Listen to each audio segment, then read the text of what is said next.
Hey guys, it's Matt here. This is Spirituality Part 4.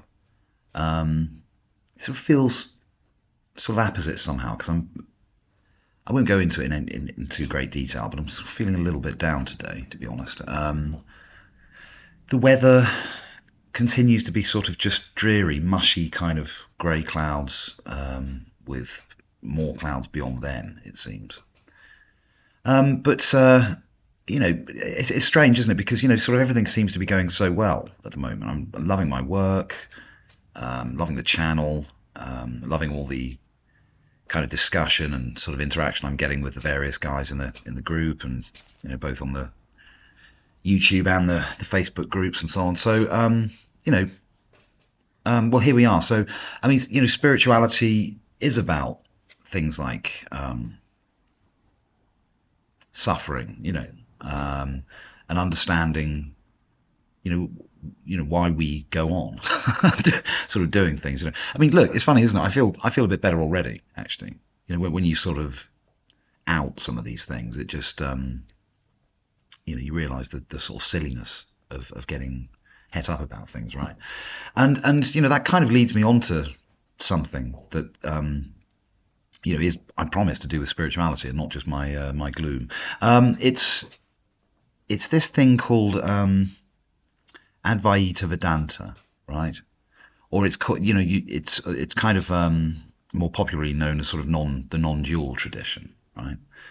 And Advaita Vedanta is it's a school within Hinduism that kind of looks at the teachings of the Upanishads. They're the sort of central teachings of this school.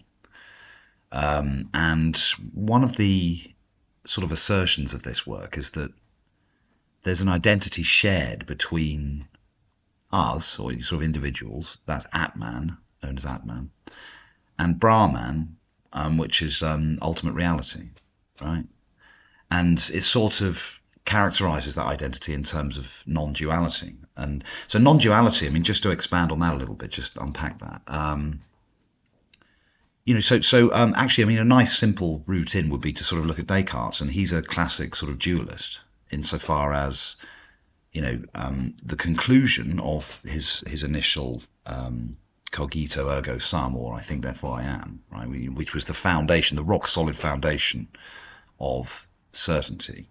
Although even that subject is some recent revision and criticism and cajolery and so on. But the end game of that line of inquiry led to him sort of believing that there were two substances, one being mind or soul, you could say, and the other being the body, and so matter, right? And he even went as far to say that the pineal gland, which is a region in the brain, commonly identified with the third eye, but he connected that with the sort of the intersection between the realms of mind and matter, right? Now, Vedanta, or the non-dual tradition, teaches that there is no distinction, right? So there is only one being, right? And that is all there is, right? And then you get this. And what really interests and intrigues and fascinates me about this movement is that it doesn't have a deity, really. Yeah, you could say that, I suppose, the one being, the ultimate reality, you could say, is their deity, but that they're not really claiming it as some kind of deity. It doesn't share any of the characteristics of any of the monotheistic or animistic or polytheistic religions at all, right? It doesn't claim any ritual. It doesn't claim any particular process.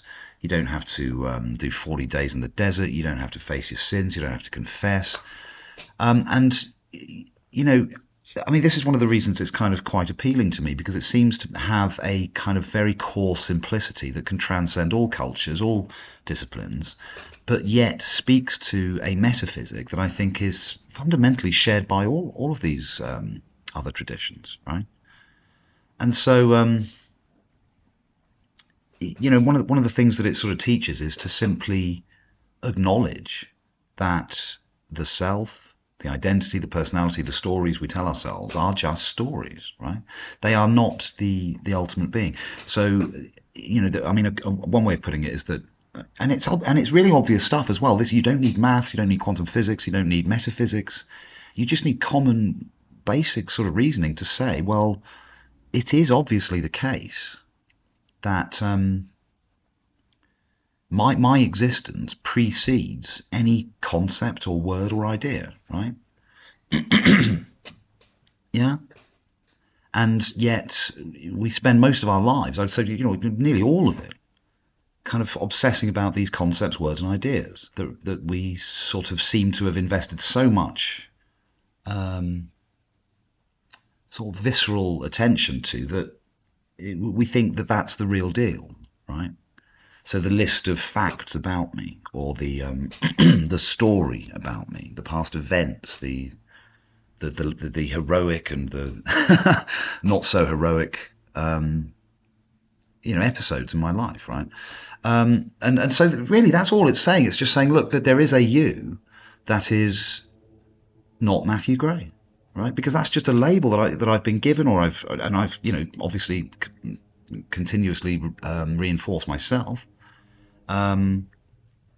It literally is just a name, isn't it? And then you become, inside your own head, you think, oh, this Matt Gray guy, he was treated badly there, or this person said something about him, or and so just that example alone, you can see how much suffering can emerge from investing belief in these kind of really just sort of contingent facts, kind of labels, right?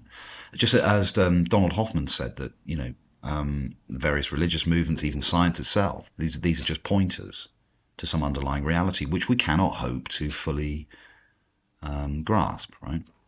But what we can do is some sort of basic reasoning, and that's what really appeals to me about this non-dual tradition, because they're not fancy, right?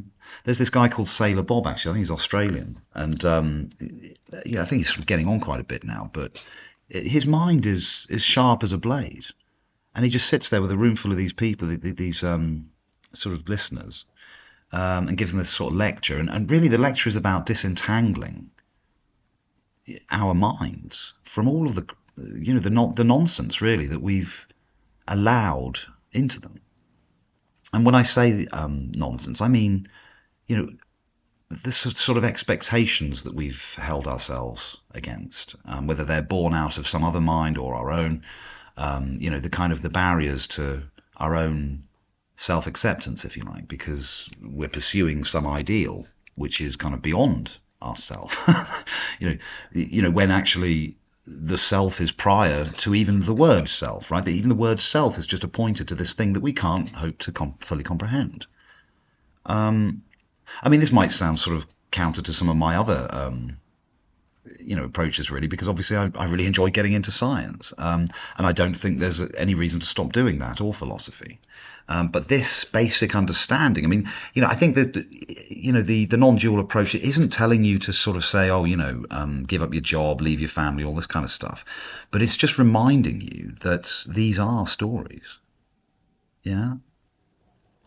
And that's, again, it's not to say that these other beings in our realm of discourse are domain of significance. It's not to say that they're not real and that they don't hurt and so on and so forth, but they themselves, we label them, they label themselves, and we just need to realize sometimes, and again, this is where meditation comes in, that these games that we're playing and these roles that we sort of flesh out are just that. They're just games and roles. They're not the fundamental reality. And it's entirely possible to conceive of so many millions and trillions and infinitudes of other forms of mind than this, right? But I'm not saying that I'm not. If there's any such thing as a practitioner of non-dual, I'm not one of them. But what I'm saying is that there's some deep wisdom in this stuff, and I'm fascinated by it. And I've started trying to read bits of the Upanishads and trying to get to grips with what's really behind this. But I like it, and it's interesting to me. I would recommend Rupert Spira. I mean, he's spoken with Bernardo Kastrup, he's spoken with Donald Hoffman.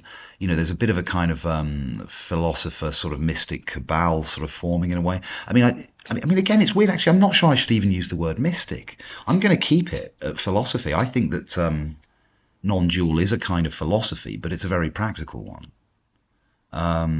You know, and but it doesn't give you a ritual. It gives you almost quite the opposite. It says, you know, just take a breather and just realize that these are just games, and you don't have to stress too much about them. Right? You've got a roof over your head, running water. You're probably okay.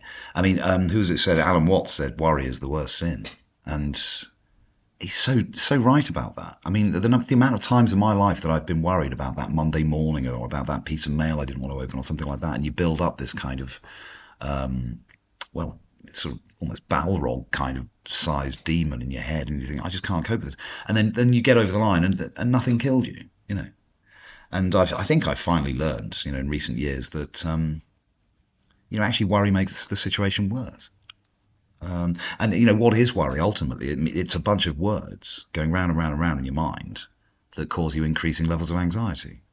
I mean, here, cognitive psychology might have something to say. You know, if you continue to render yourself as a useless, pathetic, failing creature, then you'll probably continue to fail pathetically. You know, so yeah, so I'm quite fond of Advaita Vedanta. And I think that the other sort of belief systems have a lot to learn from it in terms of its humility, because again, it doesn't claim any sort of what you'd call knowledge. It's more insight, and it actually, if it preaches anything, it preaches to not preach, and it sort of preaches to you know, deconceptualize, right? It says that the answer is not in concept. So yeah, there's some thoughts on that. Okay, I think that's probably enough for now.